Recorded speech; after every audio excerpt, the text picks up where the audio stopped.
Let's get into this. We're doing a deep dive today on a language that is, it's incredibly young, but it's also the product of some really intense political struggle. We're talking about Juba Arabic. Also called JA. It's this dynamic, vibrant language right at the heart of South Sudan's capital. Yeah, and it's a fascinating subject for a deep dive. It really is, because Juba Arabic is an Arabic Creole, and it functions as the essential, the language of wider communication. It's the LWC. Yep. Exactly, the LWC for the entire region. So our mission today is really to trace its journey from a very simple trade pidgin into the complex, vital language it is now. And to do that, we're looking at historical documents, colonial policy, and some very detailed sociolinguistic survey data from just a few years ago. From 2012 to 2014, yeah. And the core tension here, the thing that just jumps out, is that this is a language that survived deliberate attempts to just erase it. It absolutely is. Our sources show a time when colonial policy literally tried to mandate its planned absence. A planned absence, and yet here it is, thriving. It's a real survivor story. Well, let's start with that history. It begins back in the 19th century. The sources show that the predecessor to JA, which was an Arabic pidgin, it developed between about 1854 and 1888. And that was a direct result of Egyptian military presence, right? Plus the slave trading centers. Precisely. You just needed a language for basic communication for commands. So at that point, it wasn't even close to a structured language, more of a makeshift system. Utilitarian is the word. And it went by other names back then, like Bimbashi Arabic or Mangalese Arabic. When did Juba Arabic become the name? That really solidified after Sudan's independence in 1956, as Juba itself grew in importance. Okay, but the really dramatic turning point, the moment of organized pushback against this language, that came much earlier. During the Anglo-Egyptian condominium. Right, with what they called the Southern Policy from 1920 to 1946. And this wasn't just administrative, was it? Not at all. It was an attempt to engineer two completely separate sociocultural realities. An Arabic Muslim North and a vernacularized Christian South. Exactly, with English as the official language in the South. And this political division is so crucial because it leads directly to the 1928 Rejaf Language Conference. The RLC. The RLC, yeah. And on the surface, its goals sound pretty reasonable. They wanted to standardize group languages like Dinka and Bari, create a common spelling system. But when you dig into the documents, the motivation behind this language planning was, it was deeply ideological and pretty troubling. It was rooted in a very specific philosophy, this naturalist and essentialist view. What do you mean by that? Well, it drew heavily from educational policies from the US-based Phelps-Stokes Fund, which operated on a model of scientific racial categorization. So we're talking about a philosophy that believed in the inferiority of black men and aimed to manage diversity through classification. Through strict classification, yeah. Keeping distinct groups linguistically separate, not integration. That's a huge point. This is engineered social control, not just bureaucracy. So why was Arabic the main target? Because they saw it as an ideological threat. For a lot of the colonial missionaries, Arabic was, and I'm quoting here, a dangerous language. Dangerous because? Because it was tied to Islam, to Northern culture, the very things they were actively trying to block from spreading to the South. So the policy was an explicit, engineered effort to create that planned absence of Arabic as a lingua franca.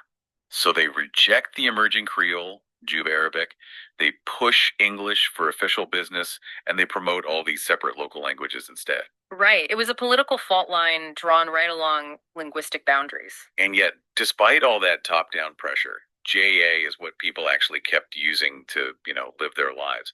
It just continued to evolve on the ground. It did, and that evolution created the fascinating spectrum of speech that we see today.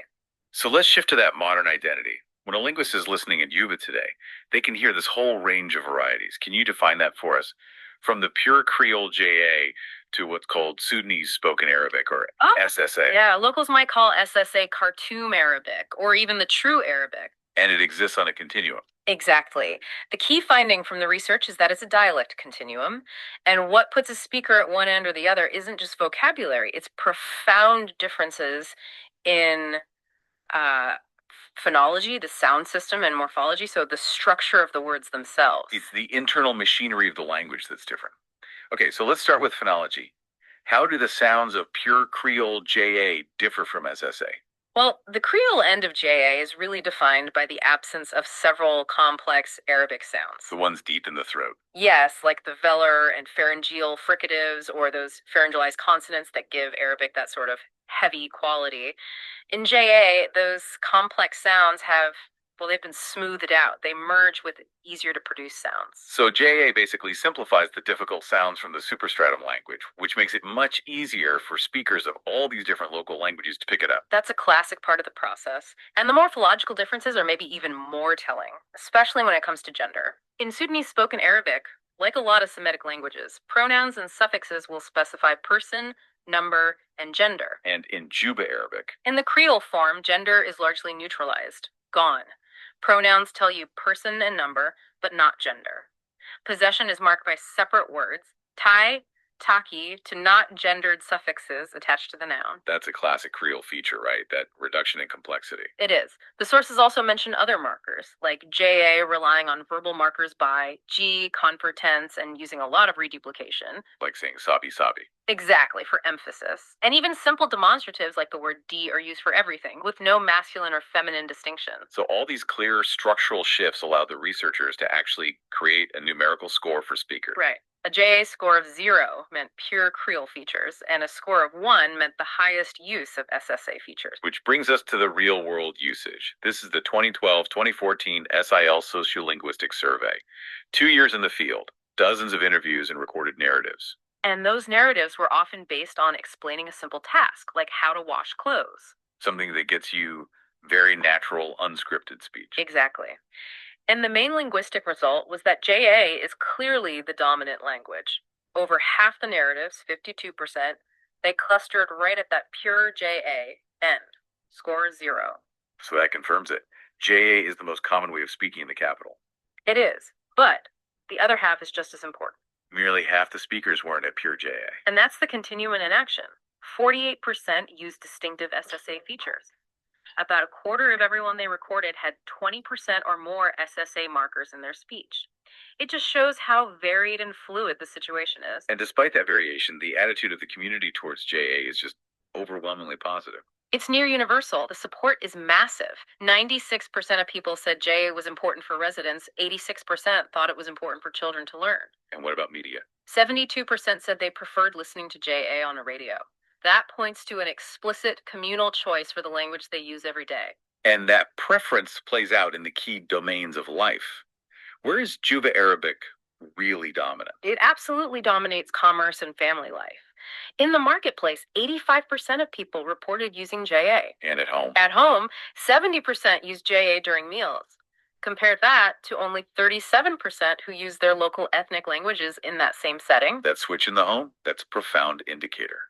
But the most telling data point for long-term survival has to be about the children. It is, and it's critical. 83% of interviewees reported that children use JA when they're playing together. Which means it's transitioned from just a contact language to the primary language of peer communication. It's being passed on. It's being passed to the next generation, yes. The only place it really faces major competition is in official government settings, where that colonial policy still has a bit of an echo.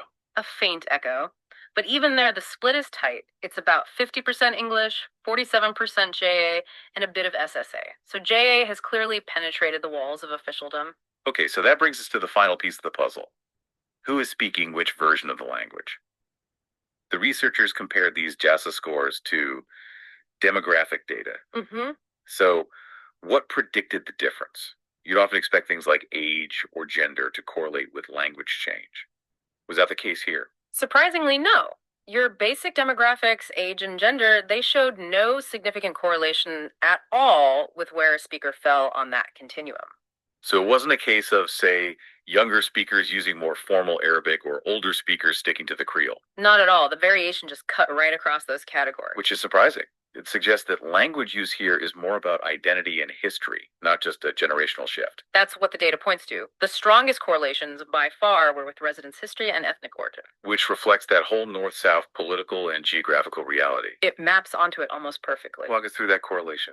Okay, so individuals whose families were traditionally from the southern Equatoria states, their median score was 0, pure Juba Arabic. And by contrast, Those from the northern states like Upper Nile or Bahr el Ghazal, or crucially anyone who had actually lived in Khartoum, they had significantly higher median scores, sometimes up to 0.25. Which makes perfect historical sense. More time in the north meant more exposure to Sudanese spoken Arabic, and those speakers bring those features back with them to Juba. And that enriches the variation. The linguistic spectrum you hear on the street directly reflects the recent political and social history of the speaker. Individual mobility and ethnic history are the strongest predictors. What really stands out to me from this whole deep dive is the profound resilience. I mean, this is a Creole that colonial policy nearly a century ago tried to engineer out of existence. Through the Rejaf Language Conference, yeah. And it's not just surviving, it's preferred.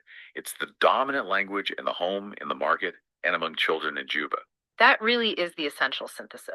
JA is robust, it's vital, but the situation is still dynamic. The community hasn't settled on one single standard.